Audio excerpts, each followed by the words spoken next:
We, as Star Wars fans, tend to watch Star Wars through rose colored glasses. Not that we love every story that comes out, but we shield our brains from the harshness of what could be if a Star Wars universe were real. Things like Order 66, the Battle of Geonosis, the destruction of Alderaan, and so on and so forth are shown to us in limited capacity to the horrors that truly would have happened if Star Wars were real. And we, as Star Wars fans, tend to romanticize these events, and for good reason. We don't want to see what this universe would really be like. We don't want to even think about what happened to the most innocent of beings in the Star Wars universe. I mean, come on, why would we? It's entertainment, not a theatrical genocide parade. And I'm not saying anything negative towards Star Wars, quite the opposite. It's the best franchise out there to have ever existed. No, I'm talking about what we are missing, what we are not shown. Hello, everyone. I'm Gerald, and I'm a Star Wars fanatic. If you're enjoying my content, then hit the subscribe button and show your support for what I do. Also, give the video a thumbs up. Help me get my message out there to the wider Star Wars fan base and YouTube. Okay, let's get back with the topic. I've been contemplating whether or not to make this video, but decided to go for it. And here's a little warning. What follows is very disturbing. Ready? Okay, let's go. Let me tell you a true story, and yes, there's a point to it. In 1999, I was on my way home from a video rental store when I noticed I needed gas. Instead of waiting until I was on my way to work the next morning, I decided to stop that evening. It was weird. It was January and around 60 degrees Fahrenheit. A lot of people were out and about enjoying the warm evening weather. It was still getting dark around 5 p.m., and it was unseasonably warm. I pulled my car up to a gas pump that was nearest the busy highway, and as I began pumping, I saw children going into a gas station store. The oldest around 13 and the youngest was 4. I know that for a fact. There were 2 other children between those ages as well. I saw the children enter the store, but I didn't see them come out. I figured they arrived with adults and really didn't pay them much attention until I heard a loud thump and a scream. It came from the busy highway to my left. The youngest was struck by a motorist not more than 20 feet from me. She was killed instantly. The image of this precious child has been burned in my brain for 24 years.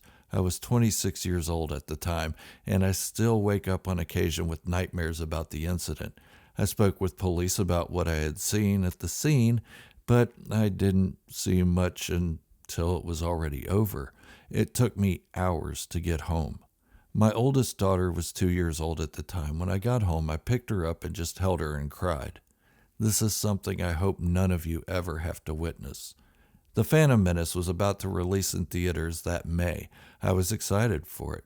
Then 3 years later, Attack of the Clones. 3 years after that, Revenge of the Sith, all while I was still having frequent nightmares.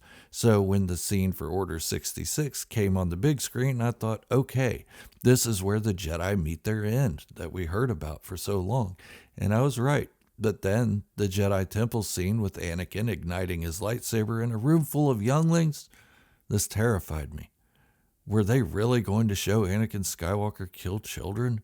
Luckily, it wasn't shown in detail, and I'm glad for that. But the reality is, yes, he killed children. But it was shown to us in a semi-kid-friendly way. Kid-friendly? That's weird. It took me a second, but I snapped back to reality and tried to take myself out of what I had witnessed years before and just enjoyed the movie for what it was.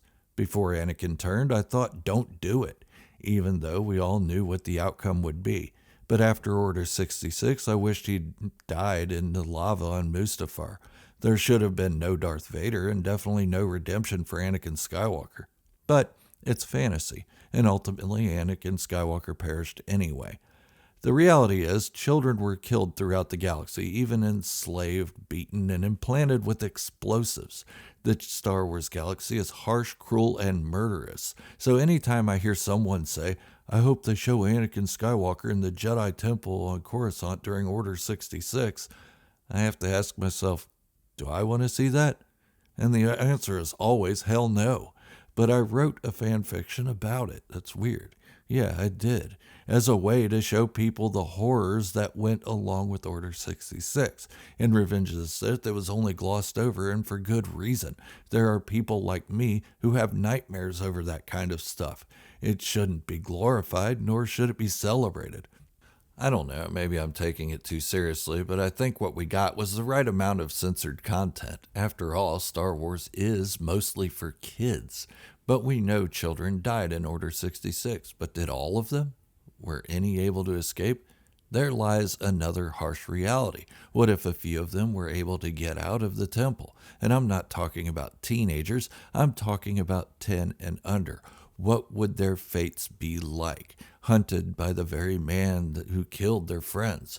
The populace would be less likely to help them out, knowing the Empire was killing those who gave quarter to any fugitive Jedi. The children's best bet was to be captured by the Inquisitorius and turned to the dark side. Their worst fate would be starvation. I know we'd like to believe that people would take these refugees in to protect them, and maybe some people would. But look at our own history.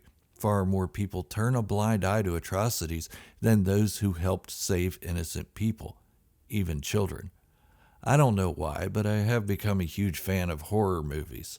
Not nearly as much as Star Wars, but the fascination for the psychological and paranormal horror genre really catches my attention. It has been a way to fight through what I saw all those years ago. Maybe I'm just failing at logic on this one. I don't know.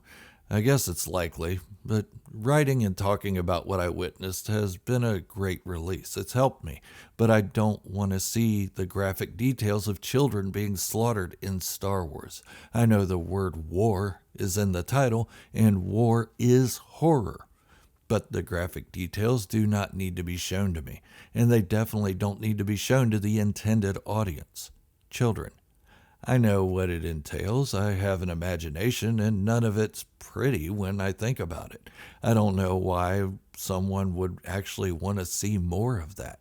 Like I said, romanticized. I'm not judging anyone for liking the scene in Revenge of the Sith.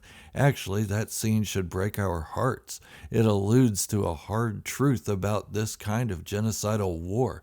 But I think Star Wars shows just enough of it that we get the message without showing us the gut-wrenching details. We all seem to have this strange feeling of entitlement when it comes to Star Wars, but the fact is we are entitled to nothing. We aren't even entitled to the stories continuing, good nor bad. Our own blood, sweat, and tears do not go into making these. As Marion Wright Edelman said, don't feel entitled to anything you don't sweat and struggle for. And we don't struggle to make a good Star Wars story. We sit back and criticize it. We judge it and wish for something different, all while hiding behind a computer screen or a phone, not really working for what we're asking for.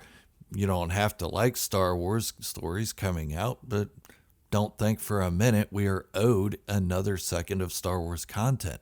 We can hope for the best and stop watching if it doesn't appease us. Honestly, I don't even know why I went on about this. Originally, I was going to talk about why I made a fan fiction about a child during Order 66, but I went off on some other holier-than-thou statement, so I'm sorry for that.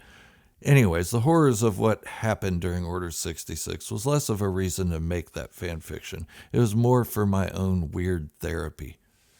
Carry on with your day. This is Gerald, a Star Wars fanatic, wishing you all great health, happiness, and peace. Thank you all for watching, and may the Force be with you.